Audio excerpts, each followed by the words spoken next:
The white society sits upon a throne of lies, and telling the truth is treasonous when lies rule the world. Nonetheless, those who know must teach African proverbs.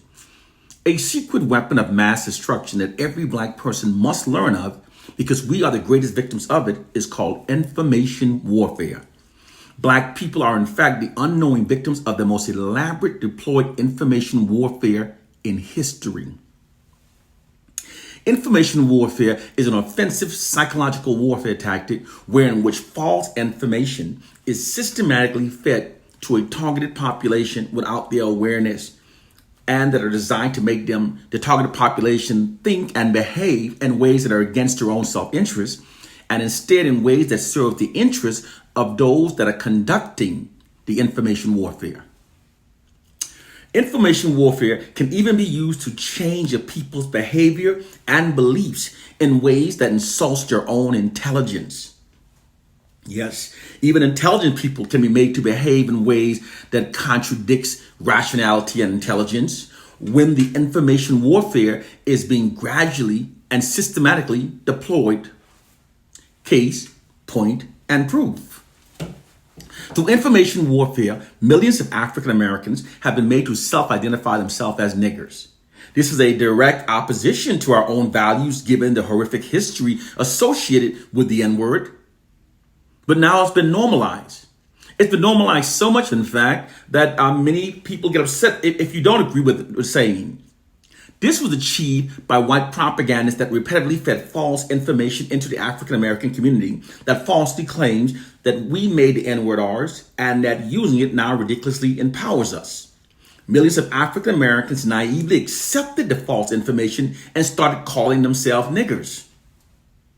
Now it's become so normalized that many African Americans literally becomes irritated by those of us who intelligently refuse to use the word.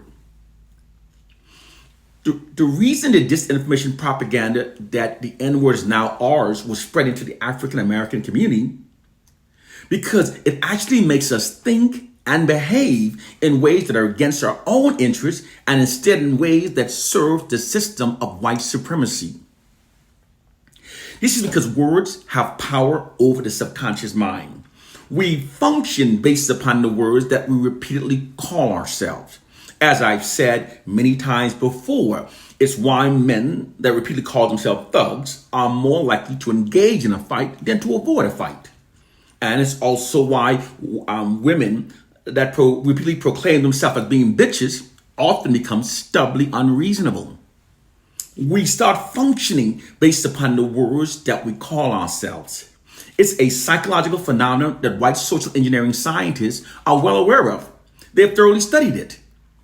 When we repeatedly call ourselves niggers, we self-conditioning ourselves to function through a false and inherent inferior identity.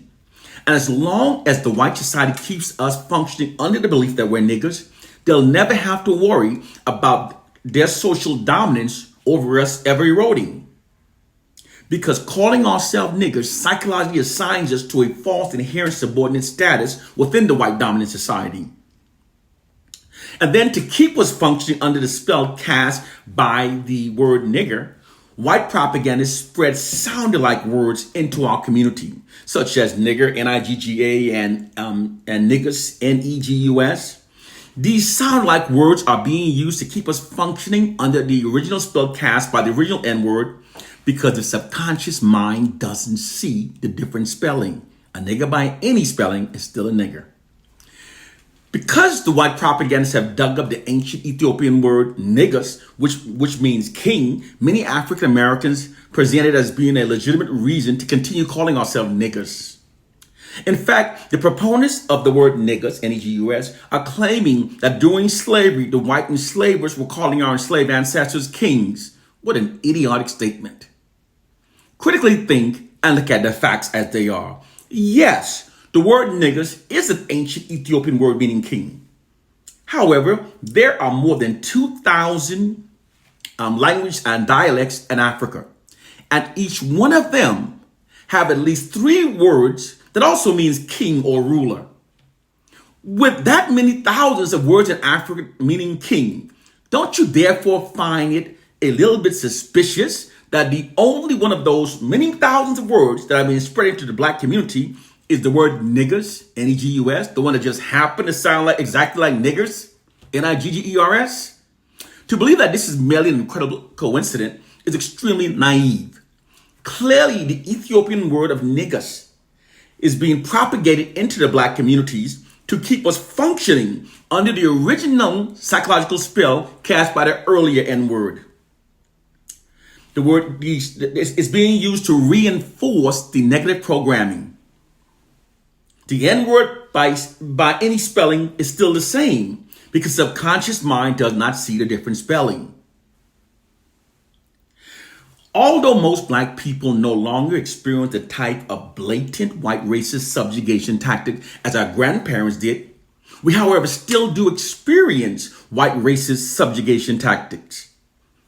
Only now they're deployed with much more sophistication through information warfare that makes us black people think and behave in ways that are against our own interests and in ways that benefits the system of white supremacy.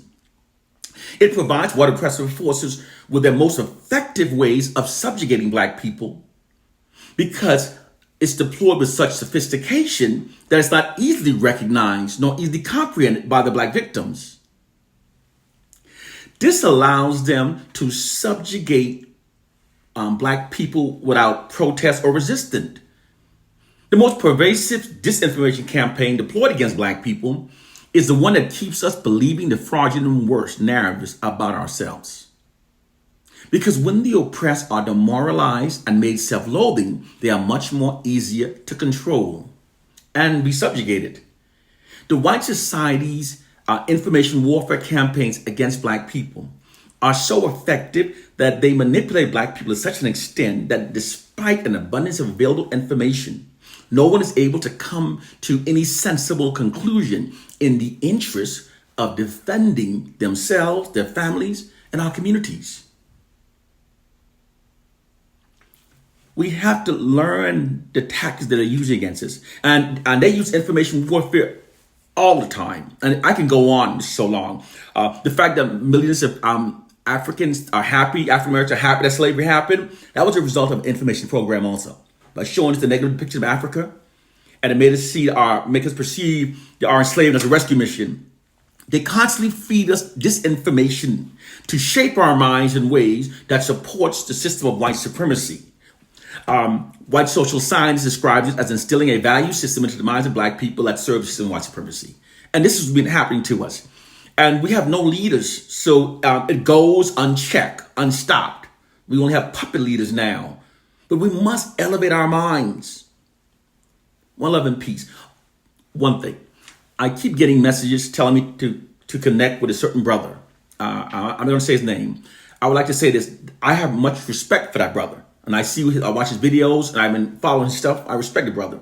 But I must warn you, if you notice that brother, you know who you are, his stuff is not being shadow banned. His videos are going thousands, shares. When you see someone's content is not being shadow banned, is not being blocked, that means his rhetoric isn't deemed as a threat to the oppressors. If his rhetoric was as influent as he think it is, he would be getting shadow banned.